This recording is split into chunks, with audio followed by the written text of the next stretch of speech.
तुम बिना के दयालु जगत संसारे।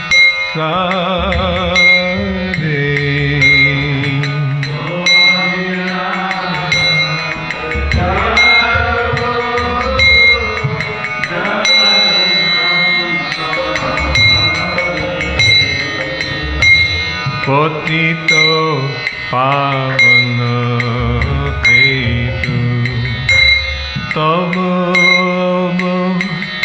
तार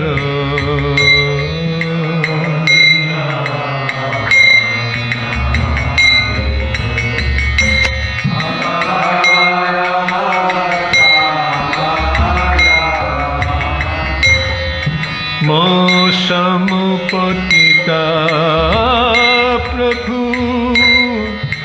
न पाइबे हार।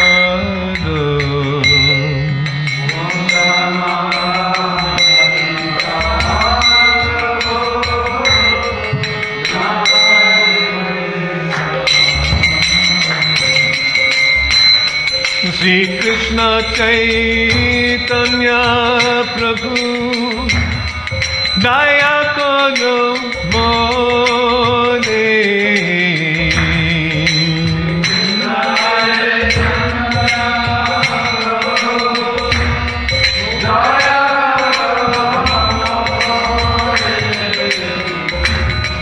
तुम बिना के दयालु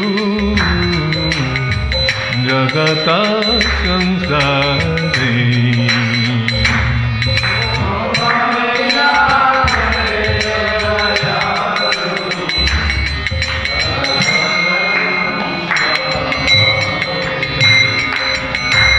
आहा प्रभु नित्यानंद प्रेमानंद सुखी।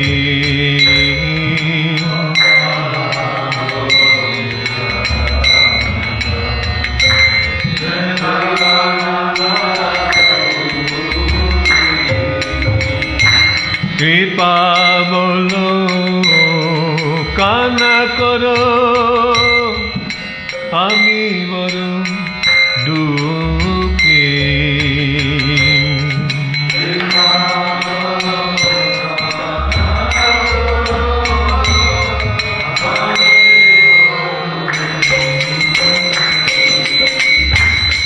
শ্রী কৃষ্ণ চৈতন্য প্রভু দয়া করো মোরে।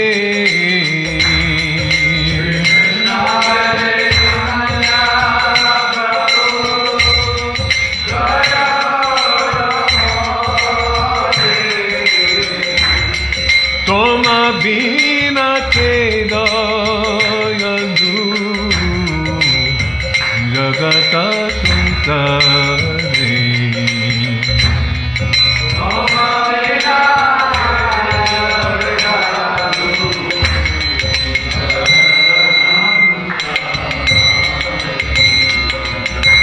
दया करो सीतपति अद्वैत गोसाई।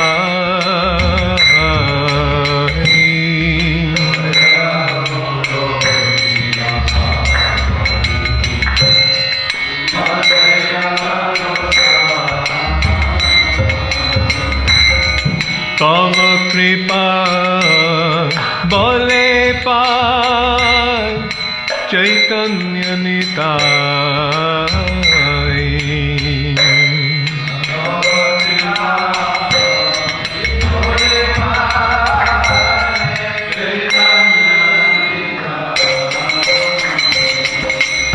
श्री कृष्ण चैतन्य प्रभु दया करो मोरे।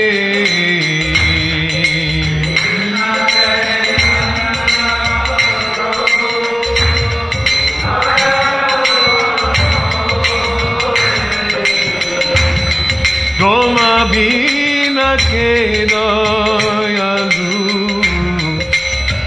jagata sansare.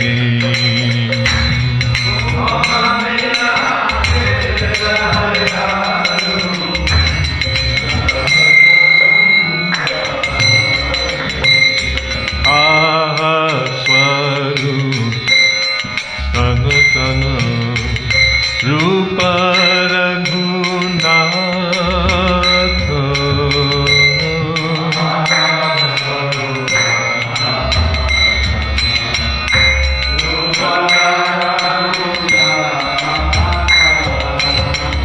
Bhakta Juga Sri Jivaha Prabhu Lokena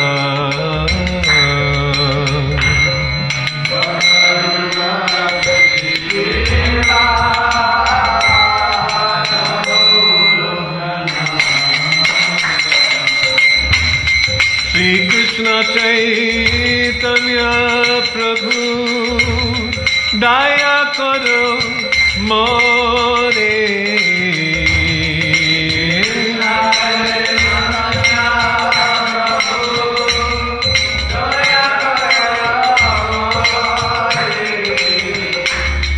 Toma pina ke dayalu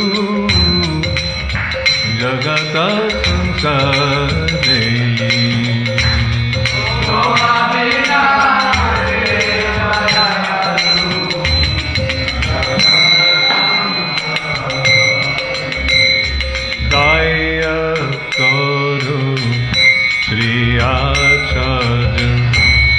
Prabhu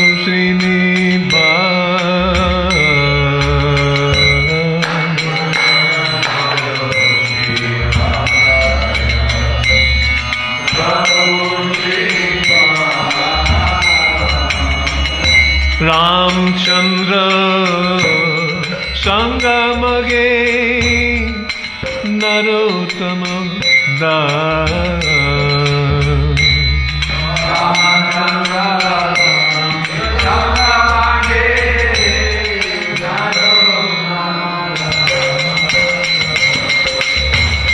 Sri Krishna Caitanya Prabhu Daya Karo More.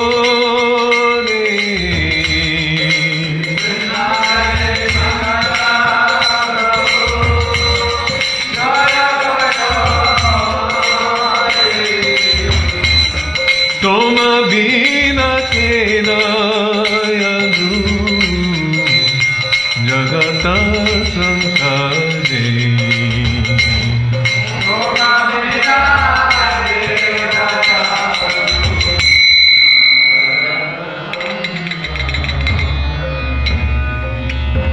Grantara Sri Caitanya Caritamrita ki jai, Srila Prabhupada ki jai, Sri Sri Gaurnitai ki jai, Sri Sri Radha Govardhan Hari ki jai, Krishna Balaram ki jai, Giriraj Govardhan Hari ki jai, Samaveta Bhakta Vrinda ki jai, Gaur Premanande. Jai Jai Sri Caitanya Jai Nityananda Jai Advaita Chandra Jai Gaura Bhakta Vrinda Jaya Jaya Sri Caitanya Jaya Nityananda Jaya Advaita Chandra Jai Gaura Bhakta Vrinda. Sri Caitanya Charitamrita, Adi-lila, chapter 8. I'll start with text 28, which doesn't have a purport, and then we'll do these together. Anayasi bhavakshaya Krishna rasevan, eka Krishna namera pale paya etadan. As a result of chanting the Hare Krishna Mahamantra, one makes such great advancement in spiritual life that simultaneously his material existence terminates and he receives love of Godhead. The holy name of Krishna is so powerful that by chanting even one name, one can very easily achieve these transcendental riches. I apologize, one very easily achieves these transcendental riches. Hena Krishna Nam Jadi Laya Bahuba Tabu jadi prema nahi nahi ashudha. Tabe jane aparad tahete prachur. Krishna naam bijata hai na kare ankur. He na Krishna naam jadi laya bahubar. Tabu jadi prema nahi nahi ashrudha. Tabe jane aparad tahete prachur. Krishna naam bijata hi na kare ankur.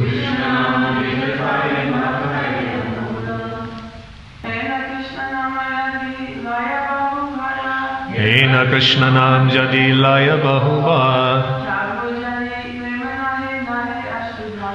Tabu yadi prema nahi nahi asrudha. Tabe jane aparad tahete prachur. Krishna naam bijata hi na kare ankur. Hena, such. Krishna naam, the holy name of the Lord. Jadi, if. Laya, one takes. Bahubhara, again and again. Tabu, still. Jadi, if. Prema, love of Godhead. Nahe, is not visible. Nahe asrudhara, there are no tears in the eyes. Tabe, then. Jani, I understand. Aparadha, offense. Tahate, there in that process. Prachur, enough. Krishna naam, the holy name of Krishna. Bija, seed. Tahe, in those activities. Na, does not. Kare, do. Ankur, sprout. Translation. If one chants the exalted holy name of the Lord again and again, and yet his love for the Supreme Lord does not develop, and tears do not appear in his eyes, it is evident that because of his offenses in chanting, the seed of the holy name of Krishna does not sprout. Please repeat. If one chants the exalted holy name of the Lord again and again, and yet his love for the Supreme Lord does not develop, and tears do not appear in his eyes, it is evident that because of his offenses in chanting, the seed of the holy name of Krishna does not sprout. Purport. If one chants the Hare Krishna mantra offensively, one does not achieve the desired result. Therefore, one should carefully avoid the offenses which have already been described in connection with verse 24. Srila Prabhupada ki. I may read 31 as well later, so that we get more of Srila Prabhupada's purport, but there's already so much packed into that. Om Jnana Timirandasya Gyananjana Shalakaya Chakshurunmilitang Jena Tasmai Shri Gurave Namaha. I was born in the darkest ignorance, but my spiritual master has kindly forced open my eyes with the torchlight of knowledge. I therefore offer my humble obeisances unto him. Actually, the word is shalaka, means scalpel. I slipped there for a moment. I don't want to do that with a scalpel. So what a powerful purport and verse. It's described in Caitanya Caritamrita, the crest jewel of all the Vaishnava literature. In the 19th chapter of Adi-lila, this is where Lord Chaitanya instructs Rupa Goswami, and it's right at the heart, actually, right at the center of Caitanya Caritamrita. Again, looking strategically at Srila Prabhupada's choice to write certain books very early. Caitanya Caritamrita came in about 1974. But right at the end of the 60s, Srila Prabhupada wrote Teachings of Lord Chaitanya, just in case Srila Prabhupada was always aware that he was on a limited schedule, a limited time available, 2 heart attacks even on the boat coming over.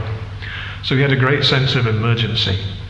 And certain books like the 10th canto of Srimad Bhagavatam we call Krishna book, and teachings of Lord Caitanya, Srila Prabhupada wrote as some of his very first, also along with that Nectar of Devotion, with his very first writings, just in case. So, if you're ever going to learn a verse, perhaps the most famous verse, one of the top 10 of Srila Prabhupada, Brahmanda Brahmite Kon Bhagavan Jeev Guru Krishna Prasade Pai Bhakti Lata Beach. I can't think of too many verses that Srila Prabhupada quoted more often. Adi-lila, chapter 19, text 149 or 151? I think 151. Brahmanda Brahmite, after wandering around the universe, this word Brahmite is used, Brahmayan Sarvabhutani Yantarudhani Maya Yada. The living entity is wandering. We may think that we were searching. We may romantically go, yes, I came across Krishna consciousness because I was so clever in my searching. But actually it's described we were wandering. And to add just a little extra mystique, in the Bhagavad Gita, Krishna says, I direct the wanderings. The wanderings seem like an aimless thing, but actually behind it, Lord Krishna is prompting, now go here, now go here, now go here. So when a living entity is bhagyavan, greatly fortunate, then by the mercy of Krishna and the spiritual master, he receives the seed of devotional service. Bhagyavan, greatly fortunate. This should always be our mood, that I was undeserving, and therefore I am greatly fortunate. This was something that was bestowed upon me by mercy. Guru Krishna Prasad. Not something I deserve, not something I could have earned. Sri Krishna Chaitanya Prabhu Doya Koramori Tomabina Ke Doya Lujagata Samsari. Lord Chaitanya, who could be more merciful in these 3 worlds than you? I'm the most fallen. Patita Pavana Hetu Tava Avatar Moshamo Patita Prabhuna Paipe. I'm undeserving, but somehow you are merciful to the undeserving. Therefore, my lowliness becomes a qualification of some kind. So this spirit is actually necessary for chanting Hare Krishna. As I've said several times, in the Shikshashtakam, 2nd verse, Lord Chaitanya diagnoses, I don't have a taste for chanting because of my offenses. I'm so unfortunate that I commit offenses and therefore I have no taste. And his immediate prognosis, his prescription, Trinadapi Sanichena, Todoriva Sahishnana, Amanina Manadena Kirtaniya Sadhari. If you want to chant constantly, not have your chanting interrupted, not lose heart in the chanting, then maintain a very lowly frame of mind.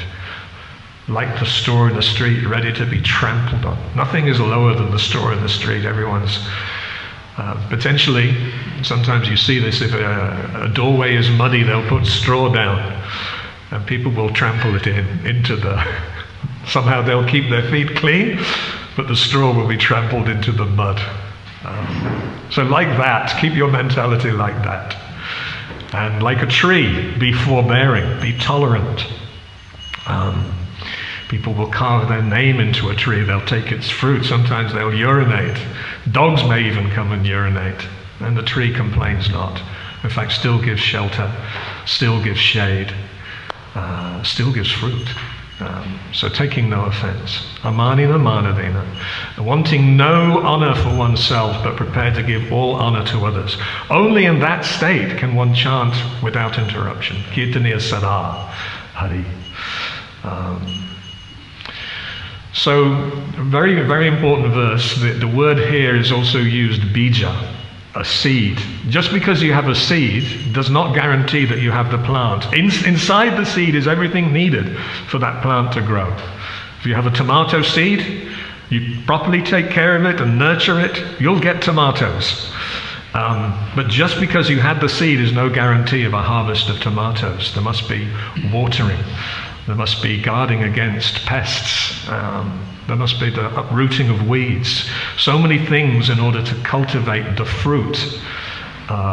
In this case, the fruit is love of Godhead. This is the fruit of the Hare Krishna Maha Mantra. If anyone tells you they're chanting for other things, even the weather, even pandemics to go away, this potentially is one of the offenses against the holy name. To try and use the holy name for a mundane purpose. Holy name is simply calling out Radha and Krishna's names. And of course, we don't say that you shouldn't chant, but be very careful not to put a mundane reason, like this 8th offense against the holy name, to consider it like a Jnana-kund and Karma-kund, one of the ritualistic activities for bestowing material benefits. Holy name will bestow material benefits. In fact, there are 3 kinds of chanting: Nama Parad, Nama Bas, Sudanam. Nama Parad actually still bestows some benefit, Sukriti, pious credits. One may actually even develop some kind of good fortune according to the material calculation. But this is not helpful to the process of developing Krishna consciousness or love of Godhead. In fact, it's also described in that same passage from Caitanya Caritamrita that chanting with offense actually waters the weeds which can strangle the devotional creeper. So the anarthas, the unwanted things in the heart, are also nourished by nama parad. So we'll talk in a moment about the aparadas. I mean, it's something that we regularly talk about because it's so important. If we want to get love of Godhead, then absolutely the first obstacle is our tendency to be offensive. And then the anarthas themselves are also, they can strangle the devotional creeper. They can even be misunderstood or mischaracterized as the creeper. Someone who's not an expert farmer may see a weed. Weed we might think has to be some horrible looking plant, some ugly looking plant. But if you're trying to grow tomatoes, even a rose is a weed. It's whatever is the unwanted thing. And sometimes the weeds appear to be very attractive. One of the unsteady forms of devotional service is called Taranga Rangini, where one is enjoying all the benefits and opulences which come from prosecuting Krishna consciousness. It's described to be riding the waves. And it's one of the things that Srila Vishwanath Chakravarti Thakur warns is a form of unsteady Krishna consciousness. It's not yet at nishta, anishtita bhakti. It's an unsteady form that we could still slip from that state. So we have to be very careful to avoid offenses. We say it every morning. Bahu janma karyadi shravana kirtan tavutana pai Krishna padi premadan. You could go on chanting for millions of births. Actually, it's saying bahu janma, many births, but still, it could be any numeral you want to put there, because with nama parad, we're offensive. Aparad literally means contrary to aradhana, contrary to worship, or offending Radha. When we chant Hare Krishna, the first name that we recite is Radharani's name. We're asking Radharani to introduce us to Krishna. Sometimes Srila Bhaktisiddhanta Saraswati Thakur would say, we're only interested in Krishna because Radharani likes him. Not the other way around. It's not that Radha is some kind of doorkeeper to get to the real goal. Actually to become the maidservant of Radharani is the goal. Golokera premadhan harinam sankirtan. So the love that's found in Goloka is the fruit of chanting Hare Krishna, but only if we get to Shuddhanam. So between Nama Parad, where our chanting is covered by all kinds of offenses, it's a little bit like maybe there is the dim glow on the horizon that the sun is going to come up sometime. That is Nama Parad. It's not completely devoid of light, but it's very, very dim. Nama Bhas, abhas means shadow or reflection. It's also described to be like the sun may be up, but there's still clouds covering. You're not getting the full benefit. This is sometimes called the clearing stage of chanting. Clearing because the offenses may not be entirely eradicated yet, and also the anarthas are being cleared. Namabas bestows all benedictions up to and including liberation, freedom from material existence, freedom from material desires, but not Krishna prema. That requires Shuddhanam. So at least even Shuddhanam may not be something that we're able to instantly develop, because we have a long, long way to come. So many anarthas to be cleaned. But at least we should be striving to be free from offense. And even that striving to be free from offense is an early stage of the clearing stage. As long as one indulges in offenses, the word used in that translation we say over the morning is a really heavy word. As long as we're infested with the holy name, with the offenses against the holy names, then it's stifling. It would be like having some kind of very acidic soil that our Bhakti Lata was trying to flourish in, some horribly bad pH that would be hostile to the developing of bhakti. So we have to tend the garden. Maybe I'll talk a little bit about the anarthas first. This word anartha, someone was commenting the other day. Artha means value, or something that's worthy, something that has a value, something that you want. Dharma, artha, kama, moksha. So an anartha is something that either has no value, or rather even has a negative value. It's a problem. Srila Prabhupada would regularly use terms like dirty things in the heart, they must be cleansed. And we have various metaphors. Cheto dapana marjanam. Chanting Hare Krishna is like wiping the mirror from all the dust of coverings. So coverings, some kinds of anarthas may be misconceptions that I am this body. We don't yet realize that we're spirit souls. We may be able to articulate it as a philosophical concept. But, you know, if our body complains about something, we're instantly so deeply embodied that we're feeling that, and we're having a gripe and we're miserable because our body is dictating. If our body says, go here and you'll be happy, chase this sense gratification and you'll be happy, and we're obeying, it means we actually have no idea that we're not this body. At best, it's an intellectual construct that we have. But if we're still obedient to the sensual urges, that means we think that that's the source of happiness. That's actually going, we haven't yet allowed our intelligence to override the urges of the mind. So some clearing of anarthas and clearing of misconception. Krishna describes that he will dissipate the dense darkness of ignorance with the shining lamp of knowledge. One of the 4 seed verses of Bhagavad Gita, Tesham evanakampatam ahama jnana jantama nasayam yatma bhavasto jnana dipena bhashvata.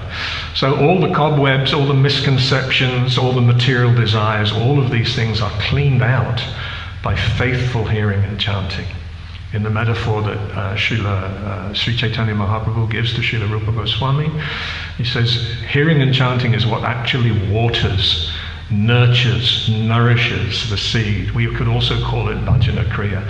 Following, discharging the chanting of Hare Krishna and other forms of sadhana under the instruction of the devotees.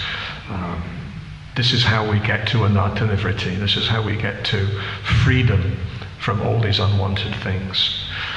The concept of weeds is a very interesting metaphor, because it's described that if those weeds are not addressed, if we're doing indiscriminate chanting without any attention or offending devotees or whatever, the weeds can actually strangle the bhakti lata, the devotional creeper. So this is a very serious form of obstacle if we're chanting with offense. If we're chanting without offense, or even in the clearing stage, those anarthas are being addressed. But when we chant with offense, and we recite these offenses, some of them are more commonplace than others. Being inattentive, it sounds like an afterthought. Here are the 10 offenses, and oh, by the way, this one as well. But actually this apramata, I think it's called, Srila Bhaktivinoda Thakur calls it madness. You're right there in the presence of the Supreme Personality of God and His eternal consort, and you're distracted. You'd rather be anywhere else. You feel like it's a chore. You're not present to them. Madness. And 3 causes for this madness are listed by Srila Bhaktivinoda Thakur in Harinam Chintamani. The fact that we don't have a natural taste in our diseased condition. If something is tasty, like this kirtan just now, very tasty, it's effortless to be engaged, which is one of the reasons that Lord Caitanya gave us this musical form of chanting, because it's effortless to attract the mind and to be fully absorbed. But something more like rote chanting, maybe we don't have that natural taste. Right now, the name of Krishna may not, as it's described here, put tears in our eyes or be the only thing that our tongue wants to be absorbed in, the only thing that our mind wants to be absorbed in. Sometimes we might, in the conditioned state, experience this as an austerity.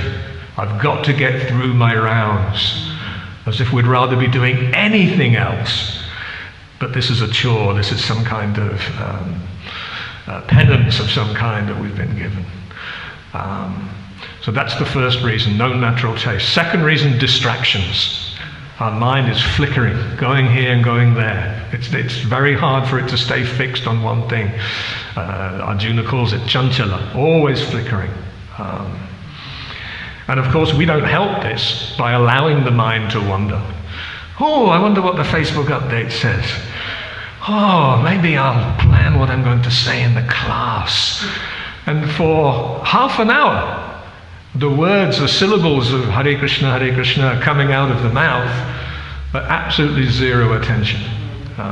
And this is a form of offensiveness. It's basically like inviting Krishna to your home and then completely ignoring him. We're saying words like, please give me your service. But we're actually occupied in, oh, there's that prabhu, I've got a grudge against him. Or anything that might cross our field of vision potentially steals our attention and it goes away. And then the final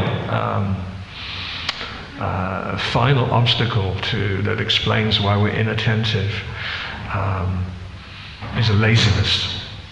That even though we know the advice is, if your mind wanders, bring it back to the sound of the mantra, we get fed up, we're lazy, we don't want to exert that effort. So after a while it's like, I'm just going to surrender to just getting those rounds out. Again, like a chore of some kind. So this is perhaps the most common offense. I tend to think that when someone gets initiated, there is a real bliss in chanting for a period of time. Largely because I think the slate has just been cleaned. And potentially we're chanting Namabas for a while.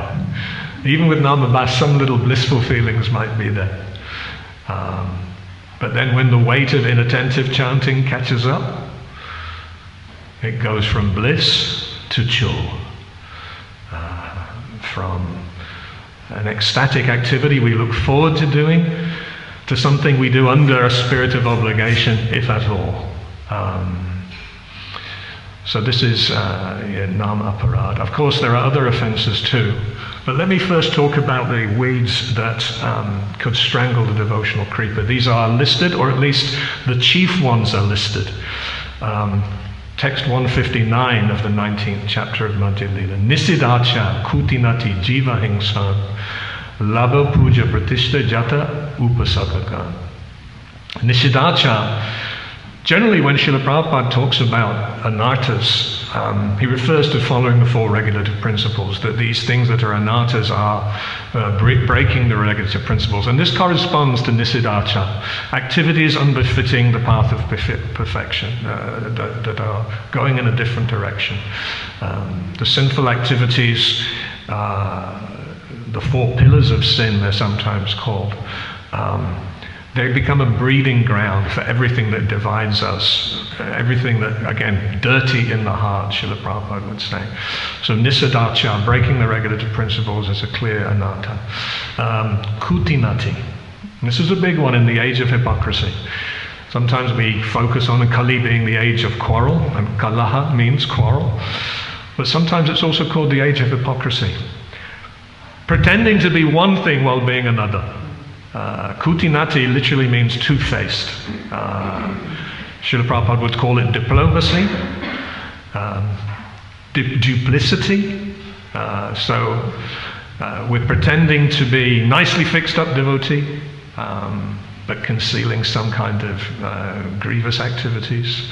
Kutinati. It's very big in the age of Kali. Jiva himsan. Having a hateful mentality or doing harm, killing the cockroaches, killing the spiders, this would be a form of jiva himsa.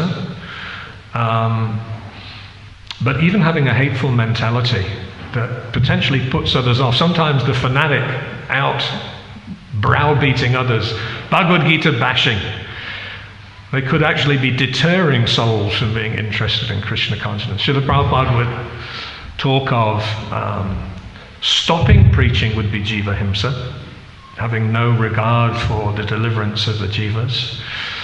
It's a form of violence to them. But also having there's a kind of gratification of being a fanatic where you almost enjoy shocking the other person. And I'm presenting such a stringent form of Krishna consciousness, I will take it as proof that I'm doing a good job if you snowflakes, don't perceive the value. So it's a form of self-aggrandizement sometimes. But hateful, misogynistic, racist, all of these kind of activities could easily be categorized under jiva himsa. Labha, material profit. Turning Krishna consciousness into some kind of business. That's not to say that business is inherently bad or that the profit motive has no place. But if one starts to profiteer from Krishna consciousness, become very wealthy and so on, this is a problematic motive. And it's, again, Taranga Rangini, if you become a very popular and celebrated preacher, it may be that you will attract various kind of resources, but if that becomes the business, that now one is interested in flattering wealthy donors because that becomes profitable, yeah, that's a problem. Puja, to be worshipped, the idea that I may derive some kind of gratification from many followers who want to drink my footwater, who want to take my remnants, who are hanging on my every word and worshipping me. I may not want to keep company with those who will give me feedback, but I want to keep company only with the adoring followers. As Lord Caitanya says, Nadanam na janam na sundarim kavitam va jagatisha kanai.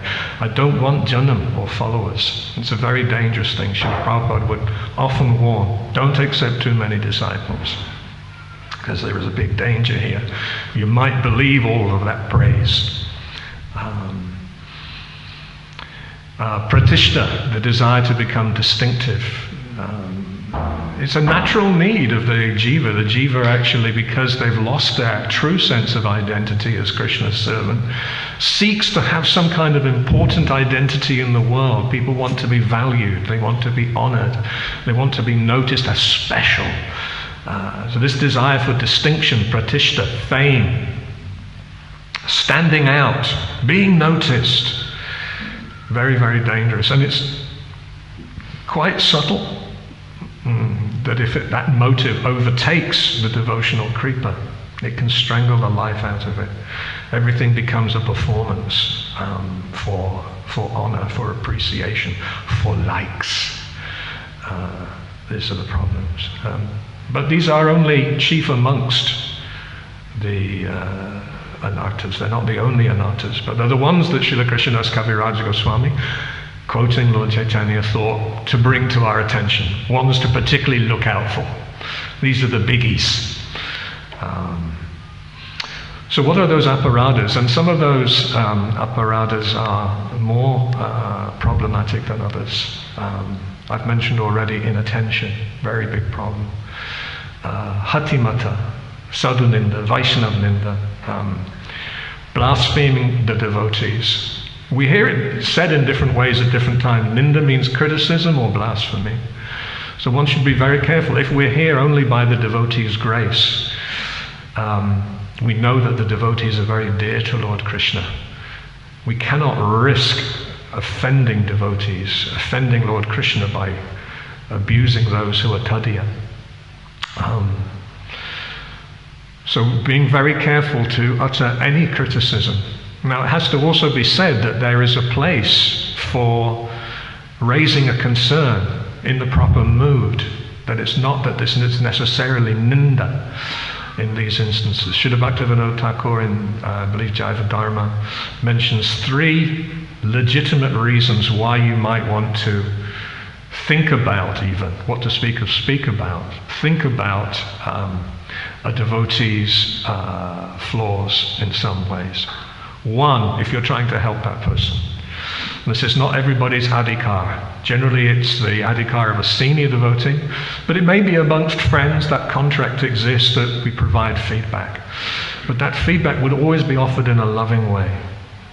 Prabhuji, I noticed that you're chanting a little inattentively today. I'll provide a little evidence. Oh, thank you, Prabhu. It shouldn't create major fratricidal wars if one's offering that in a spirit.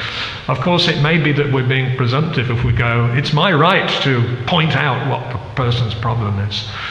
If it's done in a haughty fashion, even if the fault is there, Krishna may not appreciate the breach of etiquette. And Krishna may withdraw, suspend his mercy. Hatimata literally means that a maddened elephant rips the devotional creeper out of the ground, uproots. So even the roots are pulled out. Is it ever possible to replant an uprooted creeper? Not a risk that's worth taking. Generally it's described that everything is destroyed in those instances. All one's accumulated progress is killed. So this is one, to benefit that person. Of course, if my goal is to benefit that person, I will present satyam bruyat priyam bruyat. I'll present the truth, but ideally in a way that is so pleasing that that person will happily receive the feedback and know that it came from a place of love. Another is even to contemplate another's flaws for one's own benefit. Now, how could it possibly benefit me to obsess about another's flaws? But if I go, ooh, that was a really dodgy managerial decision, I will make a note not to do that.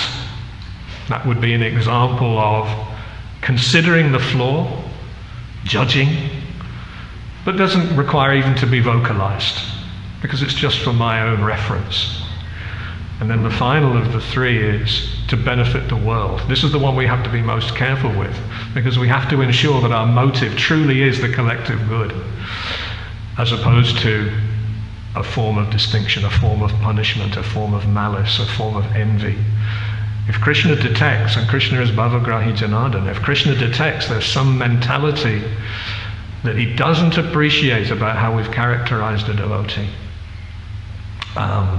game over.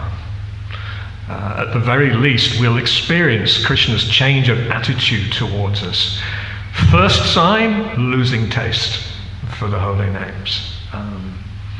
Often getting a taste for material enjoyment.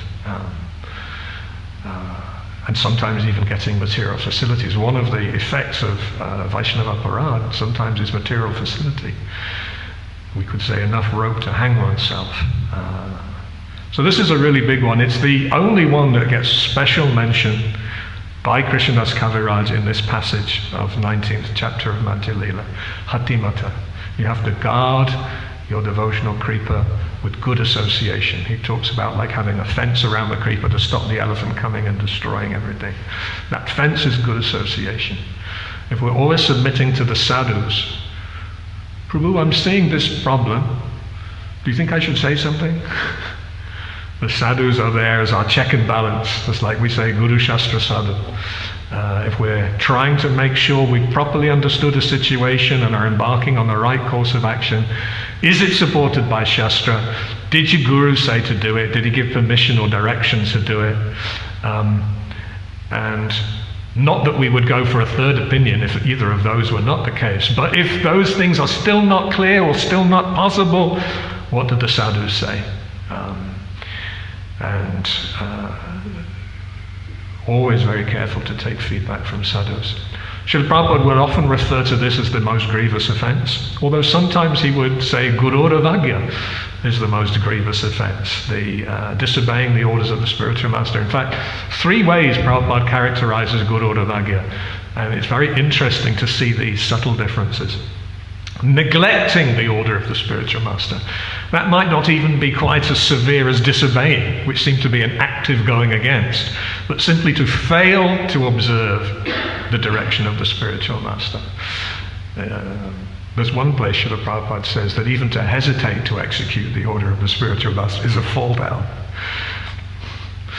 And then in another place Srila Prabhupada would say, considering the spiritual master to be an ordinary man, this is Gururavagya. This is a big one today. Sometimes Srila Prabhupada says things which fly in the face of modern mores. And if someone has the opinion, yes, Prabhupada picked up some of these ideas from his conditioning, from his upbringing, from his social experiences. That sounds an awful lot like saying he couldn't detect falsity from an illusion from truth, and he's therefore, what is it, Vipralipsa? One of the 4 defects, ordinary man. So if one doesn't understand or cannot yet reconcile something that the spiritual master says, the goal is actually to seek further clarity, again, from Guru, from Shastra, from Sadhu. Not to start opining. Maybe Guruji was having an off day. Maybe he just messed up on that one a little bit. Maybe that's the Bengali turn of the century stuff talking there. We can ignore that because it's not really about the transcendental world. Very, very dangerous mentality.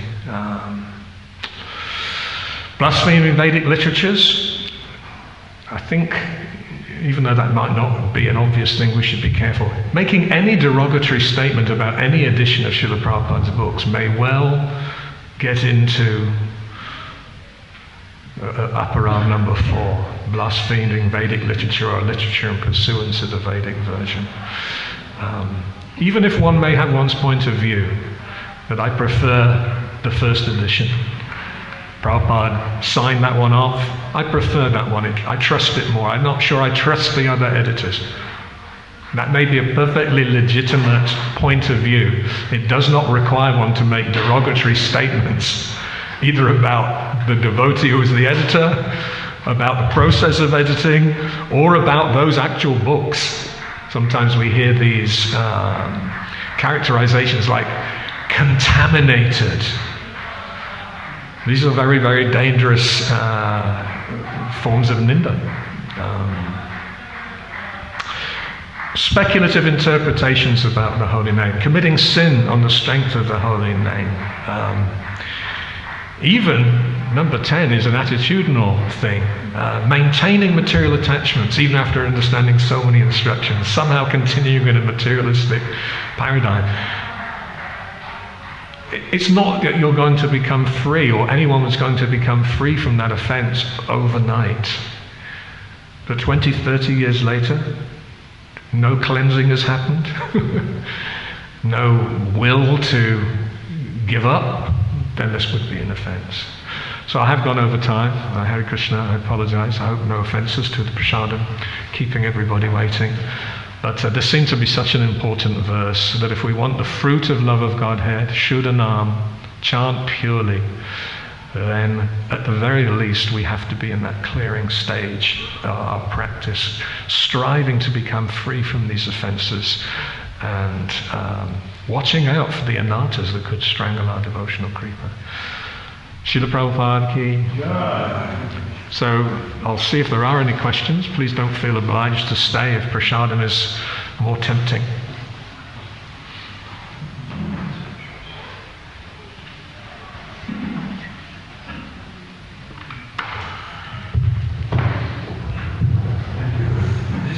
In relation to the three different stages,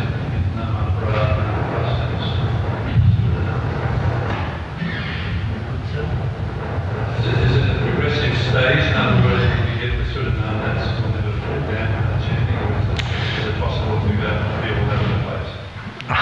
It's certainly possible to regress from Namabhas to Namaparad. Could you repeat the question? Because Yeah, the three levels of chanting, is it a natural evolutionary progressing?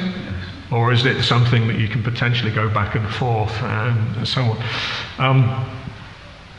It's unlikely that someone who's chanting Shuddhanam would ever regress, because that's where one awakens full love of Godhead. It's described here, even chanting once Shuddhanam can fully awaken love of Godhead. Shuddhanam typically has to be received from someone chanting Shuddhanam. I was looking to see if I could find any specific references as part of my prep.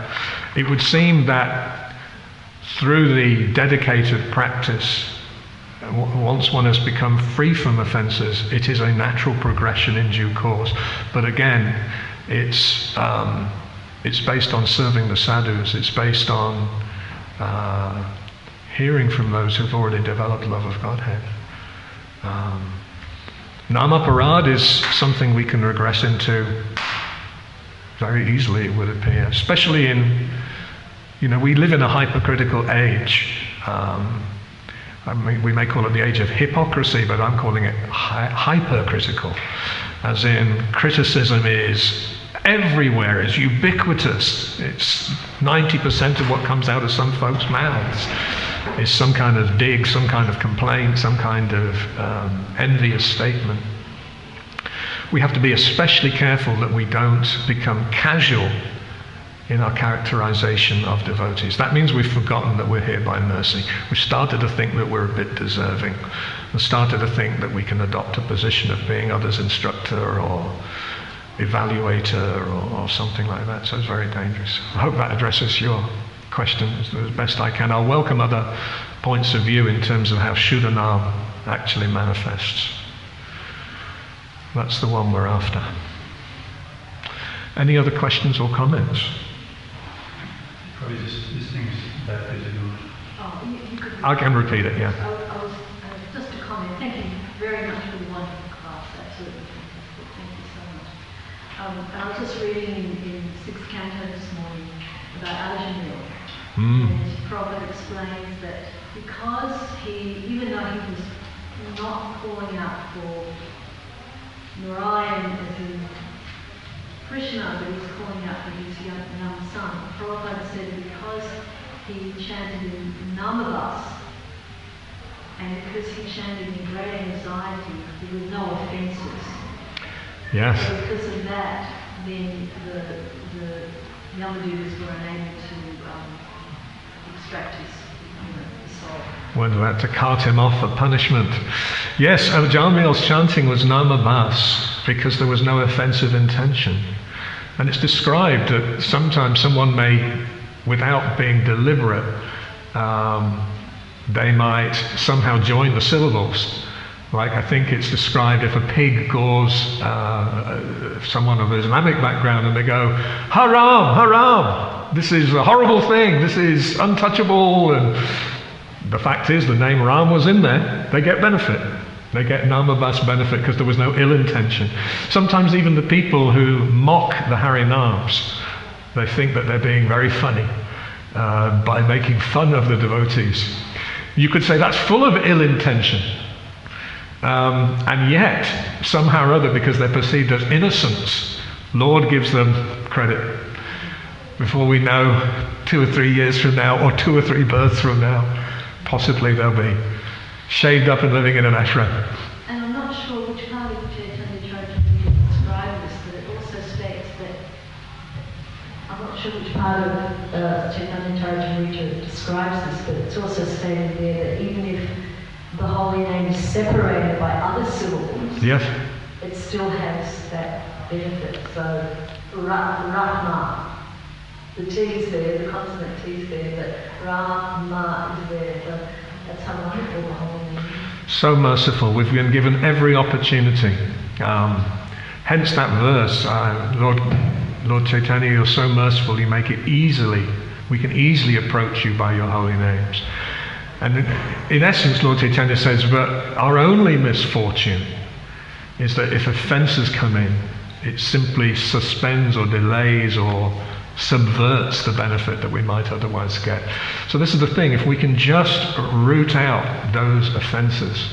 It's why every time there's someone initiated, even every morning just before the japa period, we become mindful. This is what I must eliminate from my life if I'm to get the full benefit of chanting Hare Krishna. And I'd like to ask your advice about something. I don't know whether I'm just becoming a grumpy old lady, but I'm finding that, when I'm chanting in the temple, I chant soft enough so I can hear, but I don't like to chant loud enough so other people are disturbed by my chanting, so they're listening to my chanting rather than their chanting.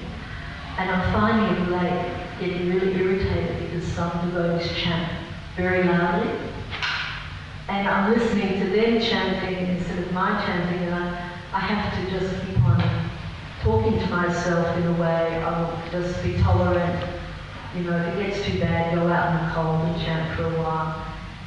How do we approach that? Can we approach the devotee who's chanting very loudly and say, look, Prabhu, I'm really sorry, but is there any chance that you could dial it down a couple of decibels, or is it better just to walk out?